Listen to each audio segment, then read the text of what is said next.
Well, what oh what do we have here?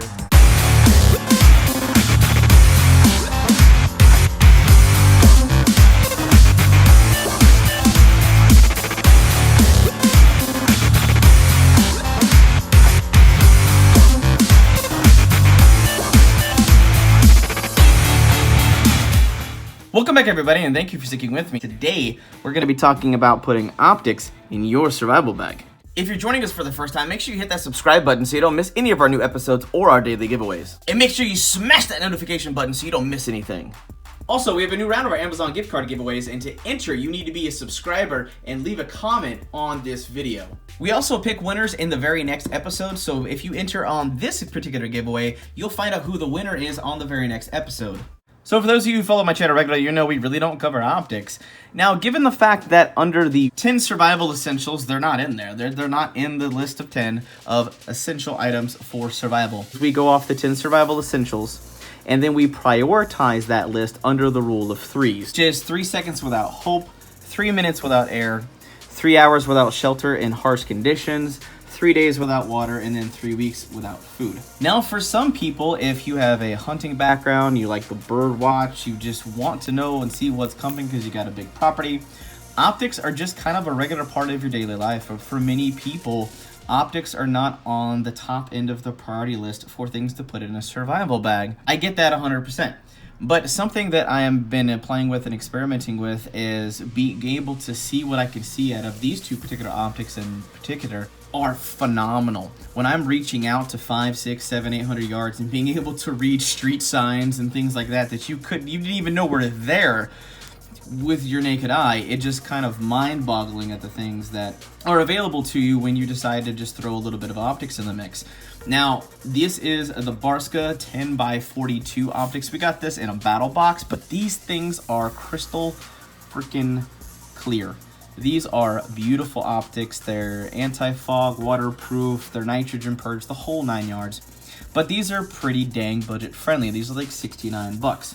Now, for anybody who knows optics, you really have to start spending, I would say, above 50 bucks to get optics on a safer basis where you could probably pick up almost any pair and they're not going to be complete junk. But with any particular outdoor item, there is what is known as the rabbit hole. And for anybody who's ever dived down a rabbit hole when it comes to gear, whether it's backpacks, optics, knives, anywhere, you can start out at like $3 and work your way up to like $13,000 for some like professional grade optics.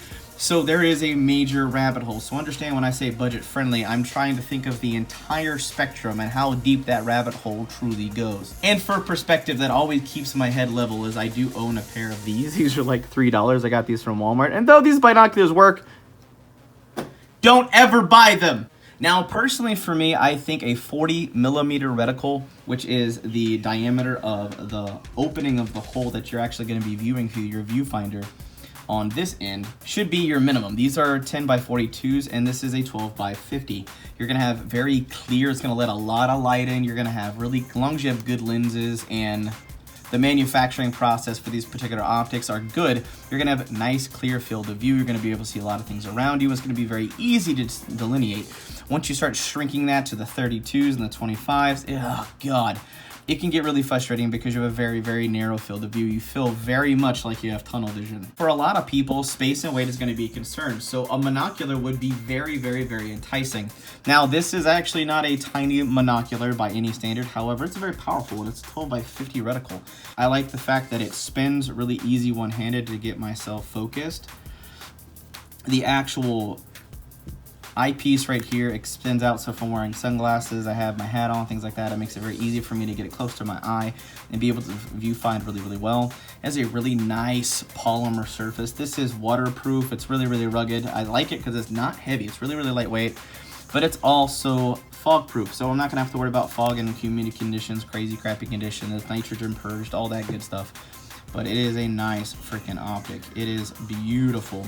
Now, they do dive in the world of optics for like scopes and rifles and things like that, and they have binoculars. They have from the really, really low powered stuff that's like 4 to 6 times zoom all the way to the 12 and 15 times zoom. But in a grid down, bug out emergency, these will be very, very helpful. Now, instead of letting this video take for too long, we're gonna jump to some footage clips, and I'm gonna be overlaying that footage.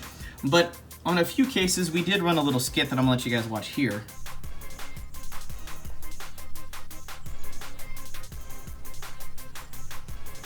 What the hell?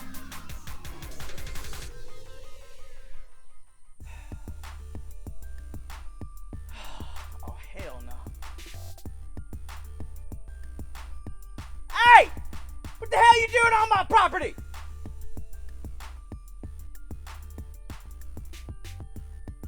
Go on, get on out of here! Go on, get!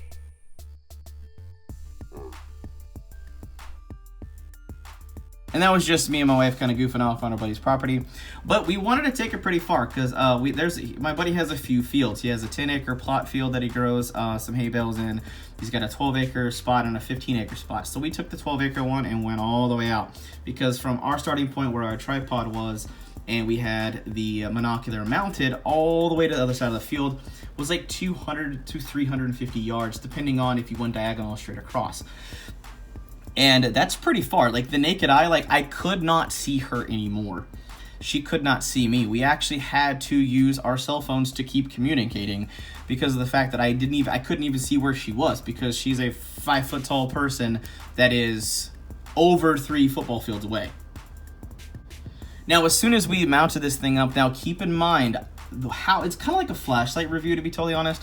How I was able to viewfind with my naked eye to the optic was much more clear than me actually having to mount this on a tripod, then mount an adapter on the end of this, and then mount the camera on top of it so you could viewfind clearly and make those adjustments.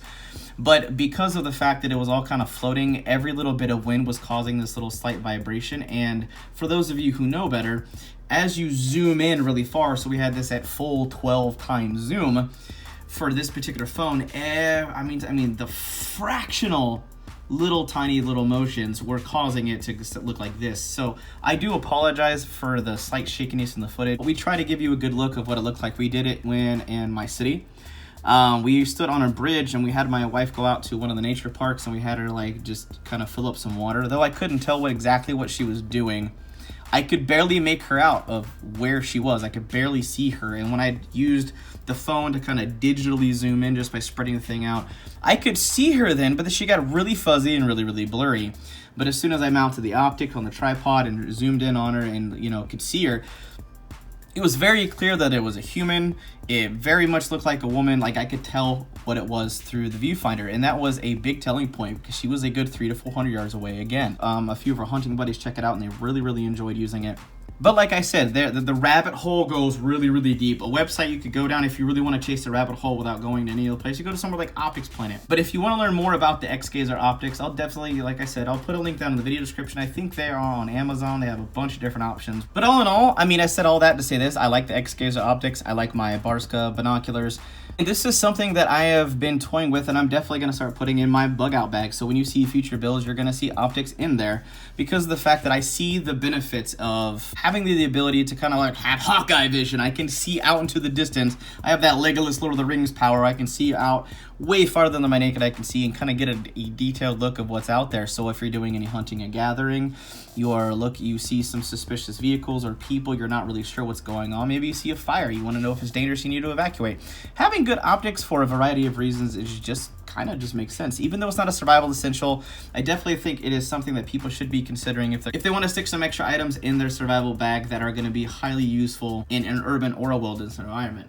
The winner of yesterday's Amazon gift card giveaway is Rock Troll 2002. Congratulations, Rock Troll, you are the winner. Set up the comments at the back of their channel so we can use your contact details. But that just about it for now. And if you like the discussion, review, and overview of optics in your survival bag, definitely give this video a big thumbs up and share this out with your friends and family in your social media networks so we can keep growing, thriving, and making awesome videos for you guys. But that just about it for now. Hope you guys have an absolute wonderful day. I'm out.